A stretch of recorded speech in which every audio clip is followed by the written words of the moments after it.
Here's an optimistic take on the tariff and trade wars front from someone who's been there. China has a few cards, and that's why they're actually the only country to retaliate against the U.S. Maybe China's not nearly as dependent upon the U.S. as many here in the U.S. believe, but I think ultimately China, they want to do a deal because they've been dealing with a housing crisis, and that's something that they really do want to address. But I think there are signs of a U.S. China trade deal potentially in the works. That's Brendan Ahern, Chief Investment Officer at KraneShares, author of the ChinaLastNight.com blog. And yes, he's of the non-consensus view that a trade deal between the U.S. and China is in the offing. He'll tell you why and go way beyond that in a wide-ranging big interview. But up first, my friend Bob Powell, retirement columnist at TheStreet.com, returns to talk about how an overlooked part of a Medicare trustees report projects that standard monthly premiums for Medicare Part B will rise more than 11% next year and will likely be subject to higher than expected increases potentially for the next decade. Plus, Allison Hadley, analyst at Digital Third Coast, on research showing how Americans are using Google in AI mode and how it's changing their search results, how they shop, find advice, access news, and more. Let's go, Chuck. All right, let's go. This is Money Life for July the 9th. I'm your host, Chuck Jaffe. Thank you so much for joining me. We have a great show planned that goes in a lot of directions. Maybe not the directions we always go in. Maybe not the directions you always turn to us for, right? Because we're starting with Bob Powell and we're talking about Medicare. And I recognize that for some of you, Medicare is not really much of a concern. Like if Medicare premiums are going up, that's not something you're worrying about because you're in your 20s or your 30s or your 40s and you're way away from it. For me, it's not a big deal because I'm not at Medicare yet, but having just turned 63, I am certainly getting close to where I have to worry about Medicare. And more to the point, I think that there's a lot that goes into this that even if you're not aware, like even if you're in your 40s and this isn't a big deal to you, you want to have some understanding of, oh, by the way, when you get to Medicare, you're going to be paying certain amounts and they're going to be going up and they might go up by as much as your Social Security goes up, right? Because Social Security has a cost of living adjustment. Well, you could wind up seeing that get eaten away by Medicare price increases. So if you're doing your financial plan and going, oh, I think I'll have enough or what have you, this is one of those unexpected things. And those affect you in finance throughout your life, right? The number of people who wind up saying, I bought a house and I didn't realize I'd have all these extra expenses or what have you. When you launch your kids and they're like, wow, it wasn't just buy a car, it's insure a car, it's put gas in the car, it's maintain the car. Yeah, you've got all those other sorts of things. So that's part of why we will discuss things like this, at least occasionally, even if we know that some members of the audience will go, Medicare, Medicaid, I don't care. I'll fast forward through that or whatever. And by the way, that's okay. The thing on Google and Google AI, really interesting because I'm not somebody that tries to use the AI modes on a lot of things, but I know plenty of people are. And the idea that the research is showing that it's changing the search and it's changing the results you get or the way you rely on those results, that to me is really interesting because that also talks about how we as consumers can be manipulated and more. And I know it's really interesting for me when I'm even just looking for a recipe on Google and I'll say, oh, I want to search for this kind of a recipe and I'll see what it gives me as its suggested sites or its sponsored sites, etc. And sometimes there are places that I know and okay, because I'm familiar with them and I've been to them before, I trust them and I'm fine. And sometimes it's like, what is this site that has, no reviews and whatever that I've never heard of that's doing, this particular thing that I'm looking for. So I know in my own behaviors, I don't use the AI modes because I'm a bigger fan, I guess, of doing it the old school way. Maybe at some point I will try and see, but I find it fascinating that things are already changing. And then Brendan Ahern, KraneShares' significant presence in China. Brendan's been tough to arrange because he's been traveling constantly this year. He's made like 4 trips to Asia, I believe. but he's also been around the rest of the world. KraneShares does the KraneShares China Internet ETF, KWEB. That is their flagship fund. That's what they're best known for. But their emerging markets fund, also tremendous track record. So somebody you want to talk to when you're at this spot where you're wondering how it's all going to play out. And we are wondering how it's going to play out because we now have seen more with tariffs again. And it's interesting that the tariff angst didn't really hit things too much yesterday. We'll see how it impacts the market today.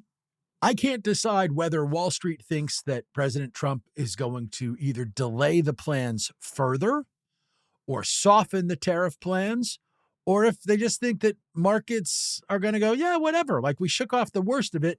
This isn't going to be the worst of it. This is going to be in some range of what we expect, within some measure of degrees of what we expect. So why would I expect the market to take a big tank? It could be any of those things. You can't tell why the market is doing anything other than I do think that there's a little bit of thinking that, well, President Trump has moved the goalpost back a few times. Each time the market has responded, but the amount of response each time has been reduced, right? You go back and you say, I had the response on Liberation Day. It was massive. Then we pushed things back and said, okay, we'll kick the can down the road till July. The response was negative, but not massive. Now you get to July the 9th, we're pushing back to August the 1st, and the response is still, I wish we had some measure of certainty, but less negative. So I do think you're seeing some of that in play here. I'm Chuck Jaffe, financial columnist, your host here on Money Life. I'd love to hear from you. Chuck@moneylifeshow.com is how you reach me. Let me know what your thinking is.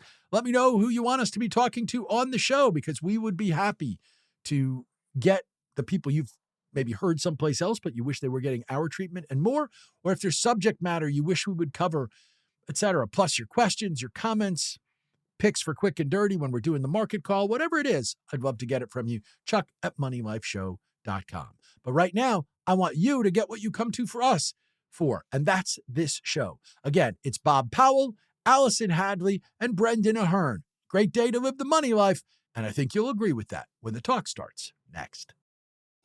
Looking to earn CE credits and hear from top portfolio managers? Go to etftrends.com/webcasts and learn more. Welcome back to Money Life, where we start today's show by going off the news. And in this case, the news is something that, well, it will affect some of you. It'll almost certainly affect people that you know. And it's actually been buried behind some other news, because we are talking about something that came up in the 2025 Medicare Trustees Report that is going to raise Medicare Part B premiums fairly dramatically next year. It's something that a lot of folks missed, but one who did not miss it, Bob Powell. He is the retirement columnist at thestreet.com. If you look where we mention him in our show notes, or you find him on our guest page, you will find the long link that gets you, or the direct link that gets you to his piece at thestreet.com, looking at how retired workers are going to see a big change to Medicare next year. Bob Powell, it's great to chat with you again. Welcome back to Money Life. Chuck, thanks for having me on the show. Let's first clear this up, because we do not want people to think that any of the things here were part of what was going on with the so-called big, beautiful bill. This was not that one at all. Yeah, this is separate and apart. This was in process. So while there are things about Medicare and Medicaid in that bill, this was going to happen regardless. So explain what's happening, when it's coming, and maybe why it's happening. Yeah. So in the Medicare Trustees Report, they have estimates of what people can expect to pay for the Medicare Part B premium as the standard premium. There are certain people that pay above the standard premium. That represents around 5% of Medicare beneficiaries, of the 60 million plus beneficiaries that are on Medicare. And what Part B is unlike Part A. Part A is for hospitals. Typically you don't pay anything for that. But Part B is funded 75% by general revenues in the tax system, and then 25% by the beneficiary. And those numbers get adjusted each and every year based on healthcare costs and utilization. So in the trustees report, what they have are estimates for what someone will pay in 2026, and it will be the largest single year increase since 2016 when premiums rose 16.1%. And in the 2025 report, we're looking at premiums rising at least up to $206.50, which is about an 11% increase. And the people that I spoke to, Marsha Mantell, Katie Votava, have said that number actually may be even lower than what people will get when Medicare actually releases their Part B premiums in the third or fourth quarter of this year. So I think what people need to do ultimately is to start, thinking about what their budget will be, how much they're going to spend on Part B next year, and as well as other healthcare expenses, and factor in, if they've been factoring in, say, a 5% increase over, in previous years, now you need to start looking at not just a 8% or 11%, but you need to start thinking about, as Katie Votava says, a 10% per year increase for the foreseeable future. And let's talk about that, because one of the things that's really compelling in your piece, again, available at thestreet.com, is you show what the intermediate estimates for increases are. And it's 11.6%, as you mentioned, for 2026.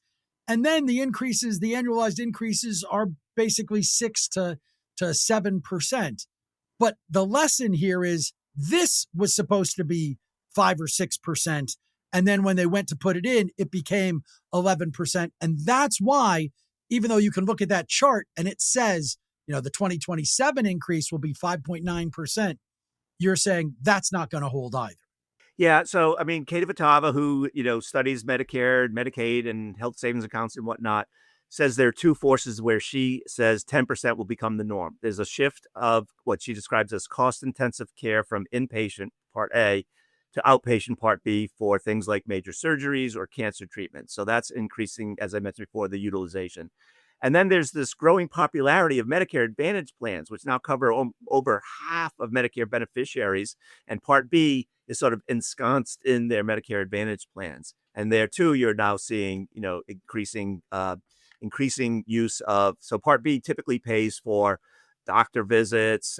It pays for cancer screenings, durable medical equipment, home health care, and skilled nursing, mental health services. So as more and more people inside Medicare Advantage plans use those services, prices are going to escalate. And that's why Katie is predicting at least a 10% per year increase going forward, above and beyond what the trustees are reporting.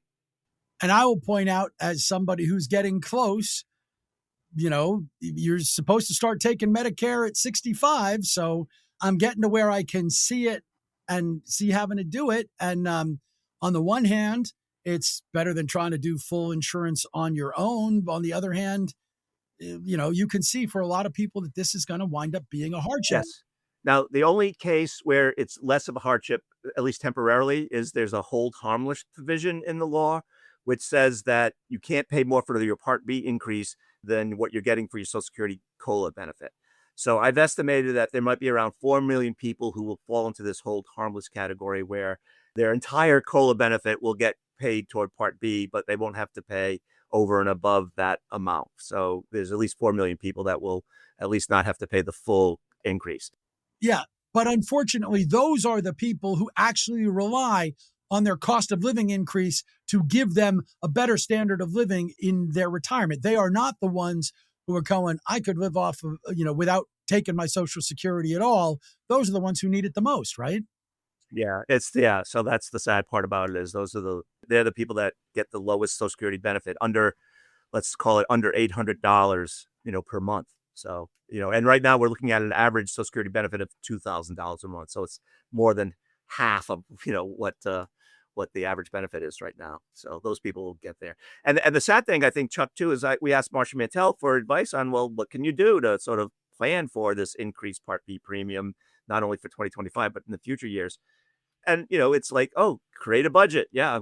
And, and plan for these increased costs. So that is one thing. And maybe if you were using 5% in the past, you start using 10%, so that at least maybe you are at least prepared for the possibility of future increases.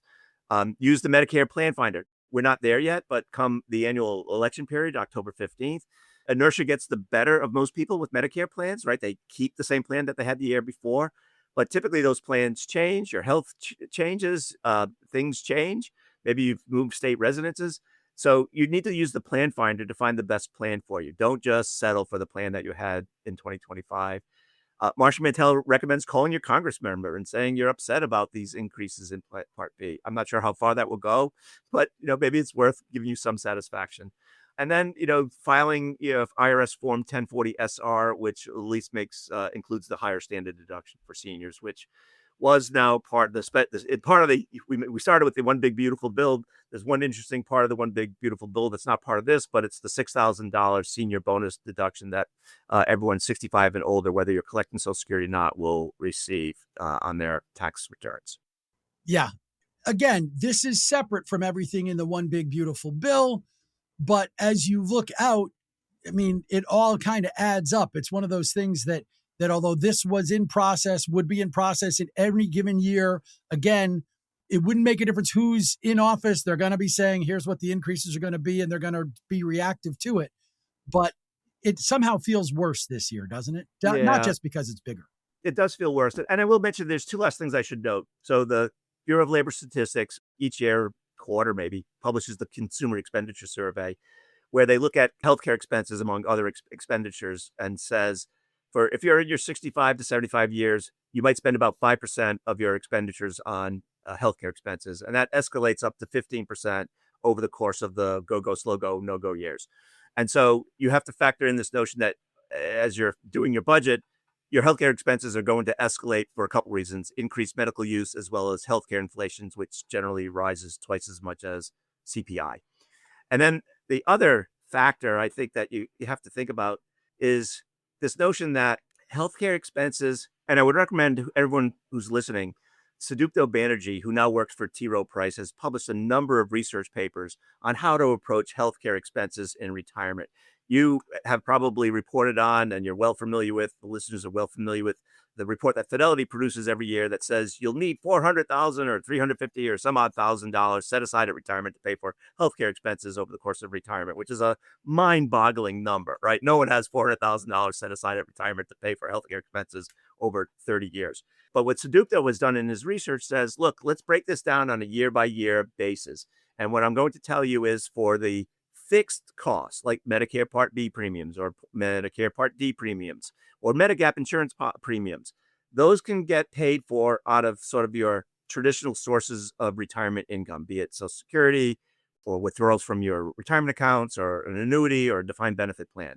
The extraordinary costs, those are the ones that are hard to plan for, right? Maybe you need some dental work, or maybe you have some extraordinary health shock where it has to come out of funds that are not sort of like your traditional sources of day-to-day income in retirement.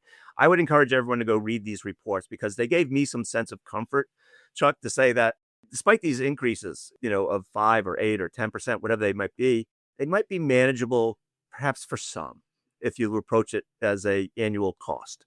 It's scary stuff. Like it's, again, and you and I are of this age where this stuff is starting to hit home. And I can simply tell you that, for most of my life as a personal finance journalist, Medicare was something that I wasn't all that worried about. And now here it is, and it's coming.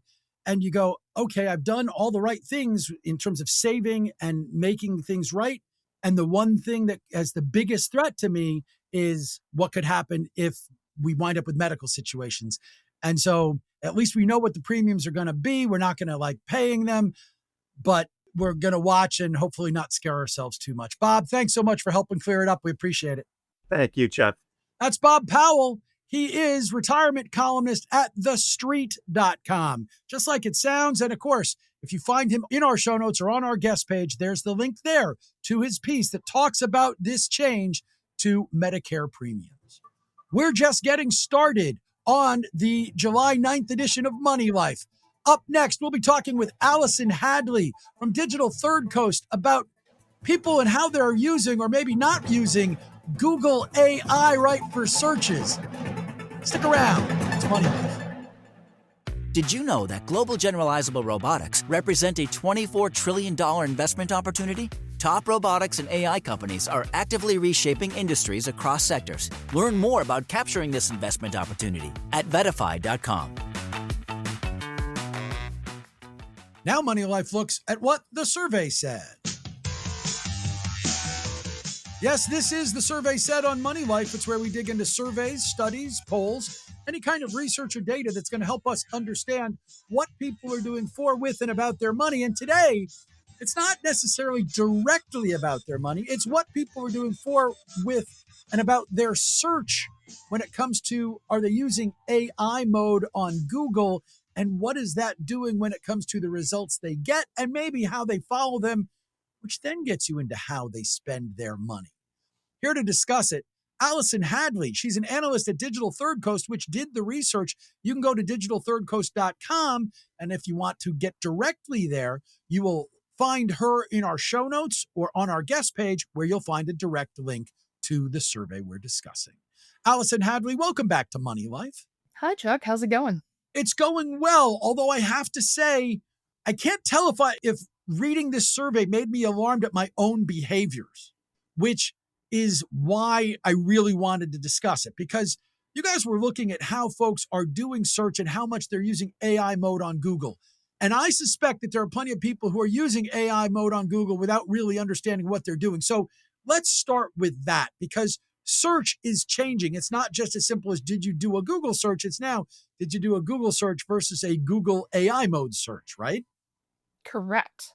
So there's two variants of AI use within Google search. When you type in your normal query like best dogs near me or what have you, you'll see at the top of your search results a little 2 to 3 paragraph passage. It'll say Google Search Labs. It'll have a summary of the results. Oftentimes, there will be links on the right-hand side. Today, there were blue links within the paragraph of the text. It changes a little bit every day, but that's more or less where it is. And then there's AI mode, which is a different tab on the Google search that you can go into, and it feels like you're talking to Gemini or ChatGPT or Perplexity and having a conversation with the search engine. And increasingly, folks are going towards the AI mode, having the conversations. What does it do for the search results? So it creates a slightly different search environment than what we're used to. Traditionally, SEO, search engine optimization, relies on keywords where certain passages or blog posts will have certain keywords that they rank for.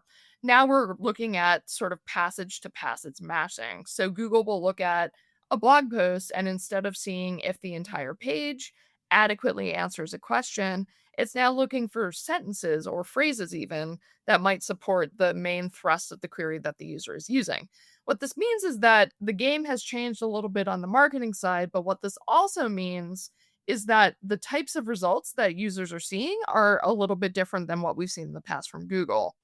How are they different? Is it what's showing up in sponsored stuff that is kind of trying to drive you that way? Or is it the depth of results? Or is it the clarity of results? How are they different? So, if we think of it this way, the old Google search kind of gave you the top 10 best results for what you were looking for. Now it's doing what's known as query fanning. So you have your initial question, so it'll say best dogs near me. And within that question, Google uses LLM modeling to surmise several subqueries to that. So it might be least expensive dogs near me, most trainable dogs, best breeds for people with allergies, that sort of thing that's implied within the main query. It does all of those searches at the same time, synthesizes all of those answers, and then synthesizes the results of all of those sub searches back into the main search and spits that out as paragraphs. So it's a very different search process than just calling up blue links. On the one hand, this can give you a much more accurate summary, but on the other hand, there is a risk of hallucination. Sometimes, if you're looking for processes like how to, I don't know, replace an HVAC filter, it might give you conflicting directions because it saw two different answers across the internet that might come up. So we've found that this is a really interesting time to be involved in search, but that there's still a lot of fallibility around search and using AI to do it. So the question becomes, how much are people therefore trusting their search? And are we finding that people are more trusting of classic Google or Google AI? So I think in looking at the consumer survey, we surveyed 1,000 people across the country, right? And over half, about 53% of users said that Google's search experience today, or I guess technically 3 weeks ago when I conducted the survey, is better than it was 6 months ago, which means that they've clearly embraced AI search. They've embraced the AI mode. 58% use AI mode regularly, 89% find the AI overviews helpful, 84% think that AI overviews improve their overall search experience. But 68% still fact check every time. So I think they kind of want to use it. They see it's useful. It makes life easier, but there's still this aura of distrust around the results. When Google first unrolled its AI search and its AI overview, it definitely had some really incorrect things that came up as AI hallucinations. And it's clearly made a lot of work to improve that experience, and the people are responding to that. But there's still this element of trust but verify. How much, when it comes to trusting, are people trusting whatever comes recommended, right? Whatever is the sponsored sort of thing that gets that first spot, are people looking at all past it, or whatever gets that space is what they're relying on regardless? So we asked about sponsored ads, right? Which are typically the blue links that show up at the very top of the page. You'll see a light gray sponsored text. 91% notice when the results are sponsored, but 58% don't care. They'll click on it anyway. So, there's still a degree of seeing something at the top of the page and sort of naturally gravitating towards it. 81% also believe that traditional Google search results reflect high quality, helpful content. So it's not necessarily that people are ditching search en masse. I think it's more that they're embracing AI mode, AI overviews, and just exploring more within search. In terms of that, and I know that it wasn't included in this research, but how do we determine whether or not, if you say, I'm looking for a product or what have you, if the sponsored thing is going to, wind up giving you the most competitive financial deal or what have you? How do we know if what we're getting is actually a good deal if we're not doing multiple searches or doing multiple checks? I mean, I would say that with sponsored results, the way that those pop up is marketers being very intentional about the search queries that they're trying to capture to get those results to pop. So there's a degree of intentionality. That being said, whenever I search, I always look at multiple results. I always compare multiple results. I'm made fun of routinely in my workplace for having 75 tabs up for a reason, but I think part of that is also just knowing that while Google will surface results for you, it still is up to you to make the value judgment. That being said, it seems like a lot of consumers are really embracing AI to do that for them. About half said that they trusted AI overviews for product discovery. 47% have made a purchase based on a product that AI overview recommended. So there's also this deep suggestibility. Perhaps a little concerningly, 29% rely on AI overviews for medical symptom diagnosis. What used to be the WebMD is now Dr. Google for real. Even just looking for taking advice, 44% will take AI advice. So I think, it's a question of trust but verify. I always advocate compare and contrast results between AI, between traditional search, and the extra 15 minutes of effort that takes could save you hundreds of dollars depending upon what you're looking for. Yeah, I'm still trying to develop my trust in all this stuff. I don't have too much of it now, but I do trust in you and your research. Thanks for joining me to talk about all this, Allison. I'm sure we'll talk again soon. Always a pleasure, Chuck. That's Allison Hadley. She's an analyst at Digital Third Coast, which is online at digitalthirdcoast.com. There is a direct link that will get you to their research on Google and Google's AI search functions, et cetera, that we were just discussing. Find that in our show notes or on our guest page where you find Allison Hadley. We've got more to go, so you can search for something else, but the intelligent choice will be to stick with Money Life. We'll be back in just a moment.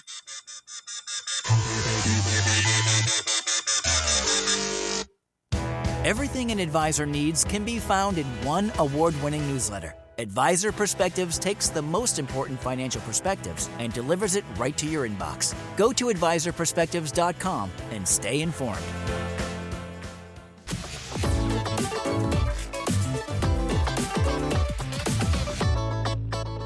Welcome to the big interview on the July 9th edition of Money Life. And in my book, they don't get much bigger than this one when it comes to current events and everything that's going on around the world, because I am joined right now by Brendan Ahern. He is Chief Investment Officer at KraneShares. Now, if you need to know about KraneShares, it probably means you haven't invested enough in China or emerging markets, et cetera, because they are one of the leaders there, and Brendan particularly. It's not just that you can go to KraneShares.com to learn about all they're doing. And by the way, they go way beyond just China, and we'll talk about that too. But Brendan is the author of China Last Night. So ChinaLastNight.com. And if you are interested in what is going on in China, how China is affecting the world, et cetera, it's pretty much must-read stuff. So again, if you want to learn about the firm and its funds, KraneShares, Krane, KraneShares.com. If you want to learn more about China and you want to get Brendan's opinions when he's not here, ChinaLastNight.com. But he is here, so let's get busy. Brendan Ahern, welcome back to Money Life. No, thank you so much for the opportunity, Chuck. It's great to be back, and thank you for that very generous introduction. Well, you guys have earned it with performance. It's not, we don't have to look hard to find funds from KraneShares that are at or near the top of their peer group for fairly long stretches of time. And I didn't even bother to say that, the KraneShares CSI China Internet ETF, KWEB, that is kind of the flagship product for you guys. But your emerging markets fund, which is kind of the emerging markets version of KWEB, which is KMEQ, also leading its peer group. So let's start there, because as you and I are recording this, it is July the 8th, and July 9th is the day that we're supposed to get the rest of the tariff information.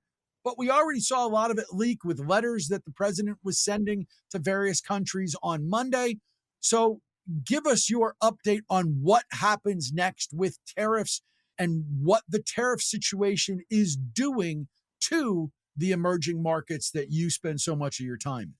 Yeah, 100%. I think we're seeing from the tariff perspective, President Trump has kind of pushed the deadline out to August 1st.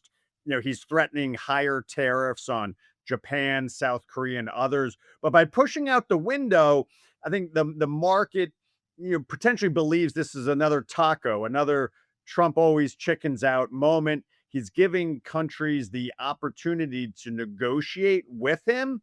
And based on just the size and scale of the U.S. economy, on how important selling into the U.S. is, many of those countries, I think, really are going to negotiate with him.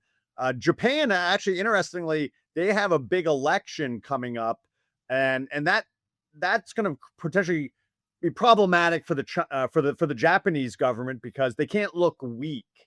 But I think for many countries, including China, and there's a lot of chatter, is a U.S. China trade summit coming. Secretary of Treasury Bessent mentioned that he's going to meet with his Chinese counterparts.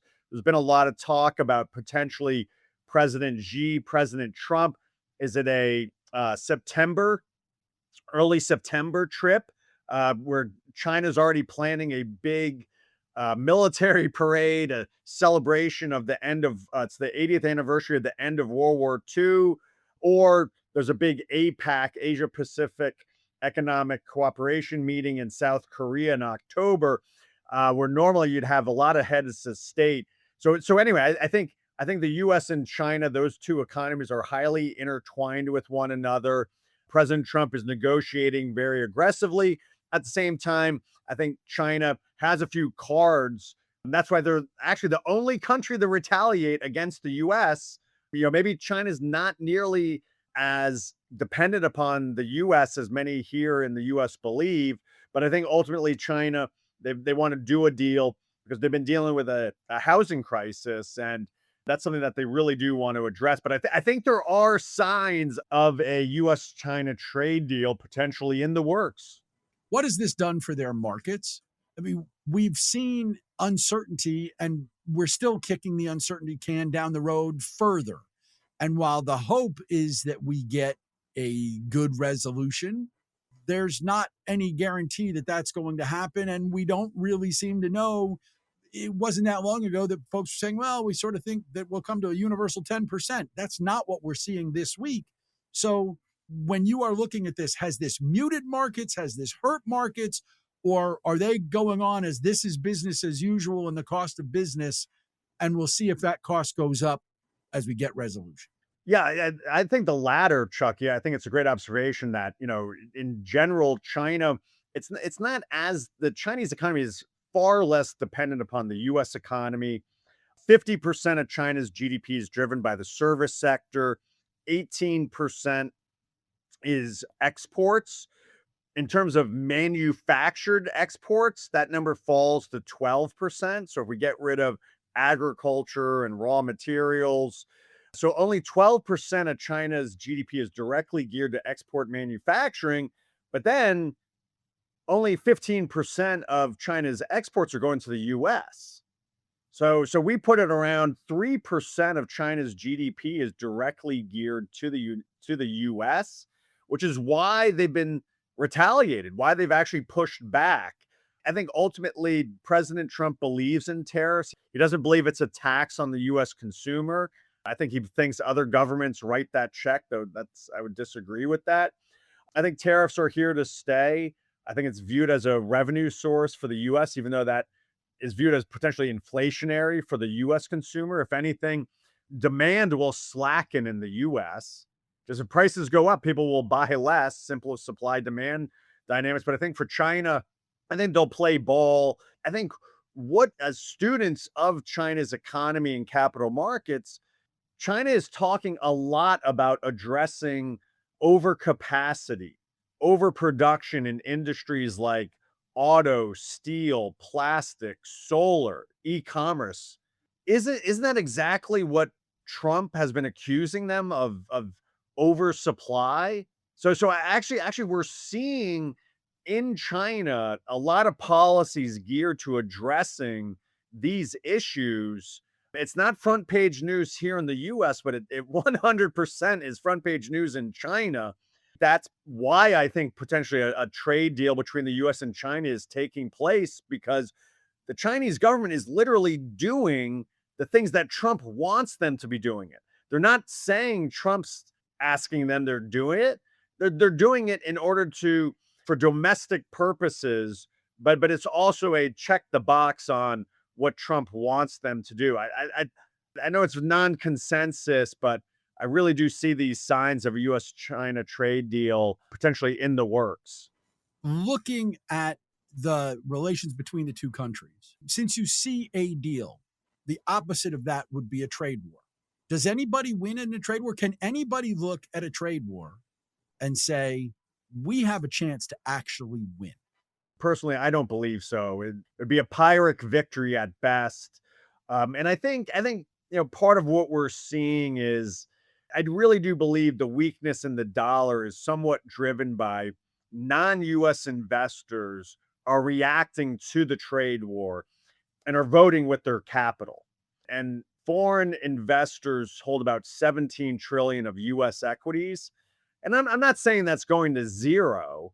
I'm just saying if it comes down from 17 trillion to 16 or 15 trillion, that you're seeing that the dollar is really weighing on, if you're an investor in Europe, you have a negative year-to-date return in the S&P 500 because of the currency depreciation in the dollar.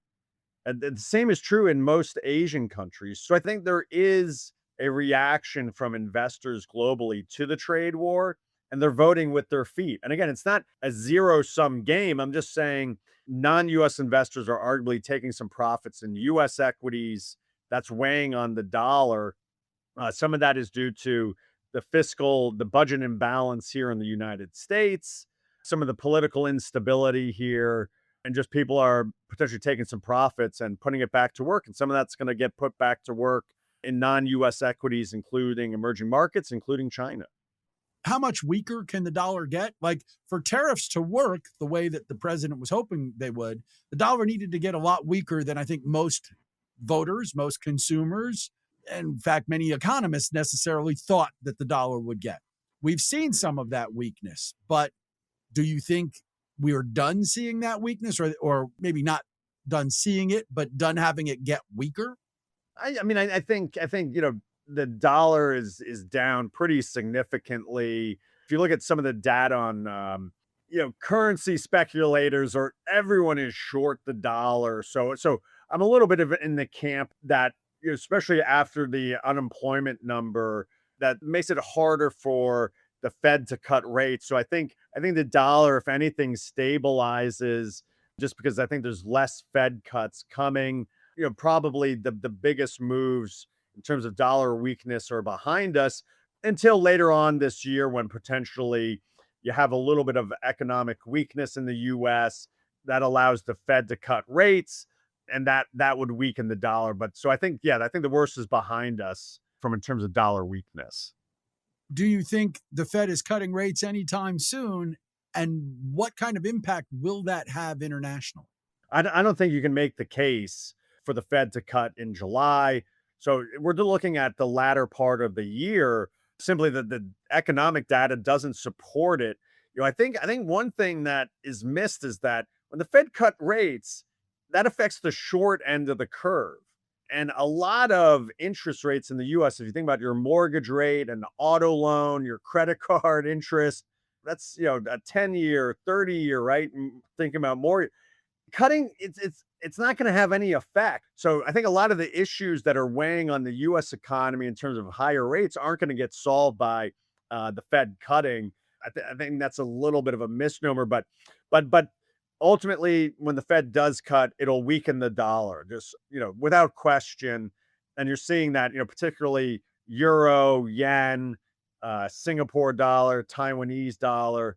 The dollar's been really, really weak, and you'd expect that potentially to pick up again in the latter part of the year. Yeah, in fact, when the Fed cut last, we didn't really get the impacts that people are expecting from a Fed cut. So that's been part of the question is if they cut again or cut now, will we have the impacts that people expect from a rate cut, or will we have another repeat of what happened a year ago? I want to move to some other things because, of course, what's been driving the economy in the US and certainly the market has been AI. I'm curious, is that also what is driving has that already become the big driver in emerging markets in China? And then I want to move to the fact that you guys, well, you've taken a daring step into that world because KraneShares has the global humanoid and embodied intelligence ETF. That's not AI, that's a step beyond AI. So first, give us the take on AI around the world. Then we got to talk about the fund. Yeah. I think there's been a lot of attention to Chinese equities year to date because of the mid-January DeepSeek moment. And DeepSeek really puts a crack in the pillar that only the US, this idea of American exceptionalism exists, and that we can only do AI, we can only produce the chips, the data centers, the energy need, and this Chinese hedge fund that was using AI to trade stocks actually said we can apply this AI and we'll just give it away for free, open source.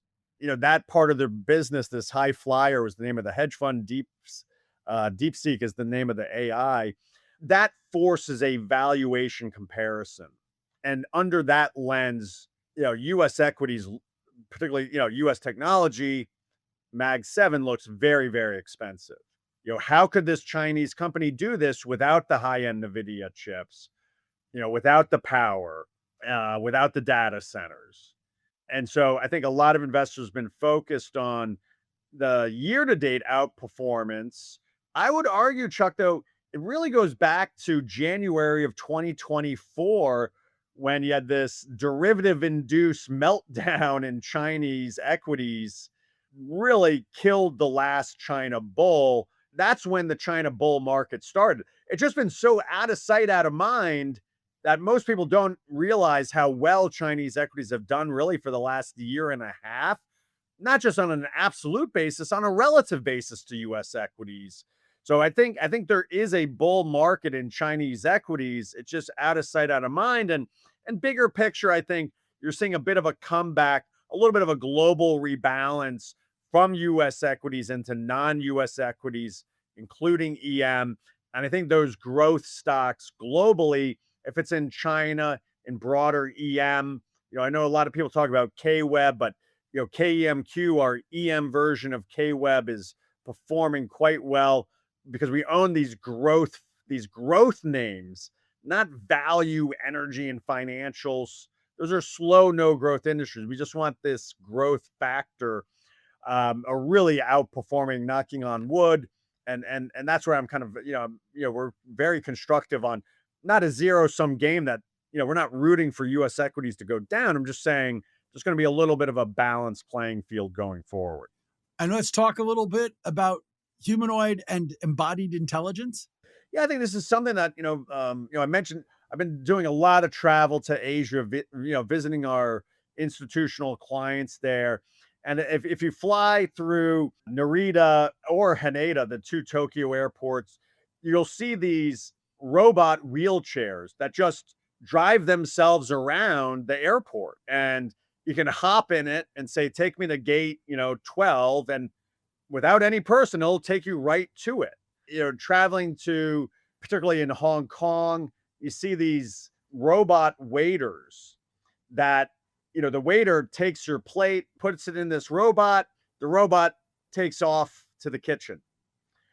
When you order room service in China, there's a knock at the door, and you open the door and you look around and there's no one there. And you look down and there's this little robot that's got your room service. So, we see this adoption of robotics in daily life. It's happening in Asia, but we think this is a global phenomenon. And we think it's going to happen here in the US. And that's why we launched COID, our global humanoid and embodied intelligence. So this idea that a robot today is like a remote control car. Like I can use a little joystick and move it around. But it's what's going to be wild, that I really do think we're on a precipice, is when you take AI and meld these two together, you've got something that is going to be really, really incredible. I mean, my grandmother was born in probably around 1880, and she was born when people were riding horses, and by the time she passed, we're flying all over the world. And I really think my kids are going to live in a world where this leap forward, humanoid robotics, this merger with AI, it's really going to have a significant effect on the world we live in. And I think it's going to happen a lot sooner than people realize. This is kind of Moore's law in effect. Is there a logical market impact there? I mean, if you see this, that market is unlimited. So is that the next industrial revolution? And does that kind of backstop everything else we've been saying and get you to where you can go, okay, get to where you got trade agreements and the rest? And oh, by the way, we should have clear sailing for a long time. Obviously, recessions and market crashes haven't been repealed, but those folks who are saying, oh, we're coming up to some sort of long give back for this long bull market that we've had, is your take that this stuff can drive us and power it through that? I mean, from a productivity perspective, the net effect on profit margins, net income, I think it's a real positive for global equities, that as industries incorporate that. There is an unfortunate side of this of, there's going to be potentially jobs that are at risk 100%. But from a corporate balance sheet perspective, this is a potentially a very big positive. As society, we're going to have to figure out how to navigate this. But I actually think from a U.S. China perspective, from traveling there, I've seen this where if you visit the GM factory outside of Shanghai in partnership with a Chinese company called SAIC, they'll say, when you visit them, they'll say, here, wait, we have to wait to turn on the lights. And you're like, what do you mean, like, turn on the lights? And they're like, well, the robots don't need lights on. And so I think this is coming. I think that's part of why we think President Trump, as a business person, is going to be able to do a deal where I think under the previous administration, there was no offer of a deal. But I think part of that will be Chinese manufacturers will say, we can build that in America because we're going to bring that robotic technology with us. And we might not have 2,000 people putting widgets together. It might only be 200 engineers, more white collar jobs overseeing this. I really do think that can happen. I really do think you could see Chinese solar, auto, which obviously includes electric vehicle and hybrid. I really can see that coming. And I think that can be part of a US China trade deal as long as the two politicians involved can get along.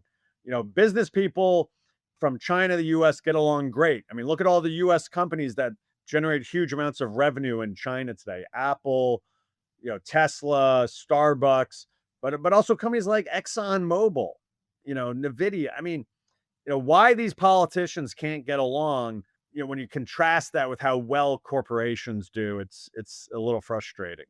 Last question.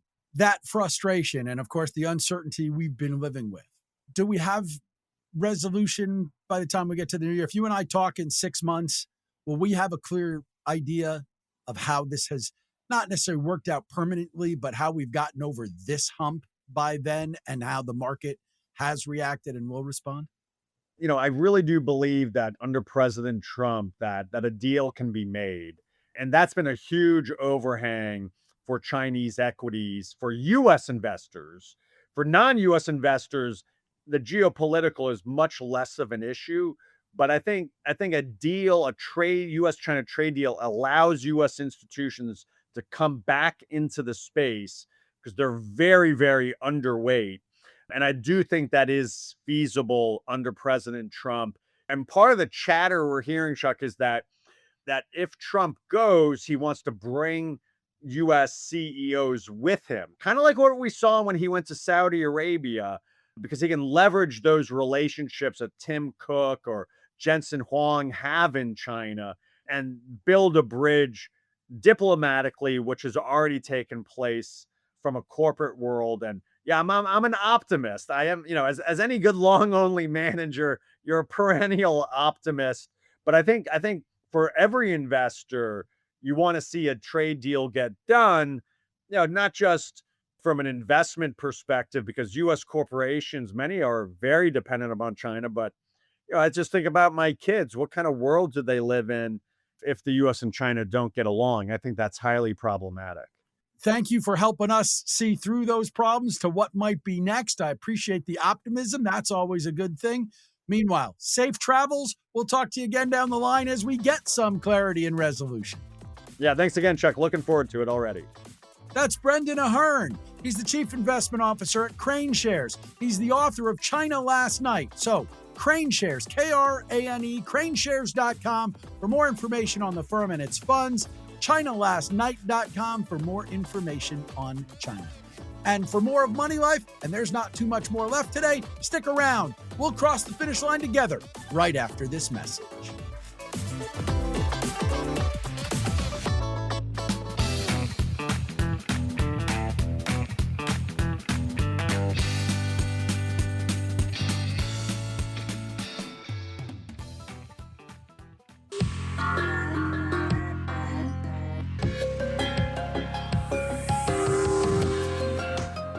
Thanks so much for sticking with us all the way through this edition of Money Life. I hope you enjoyed today's show. A lot of interesting stuff in different directions. I'm glad we got a chance to chat with Brendan Ahern about the new fund, the humanoid fund, etc.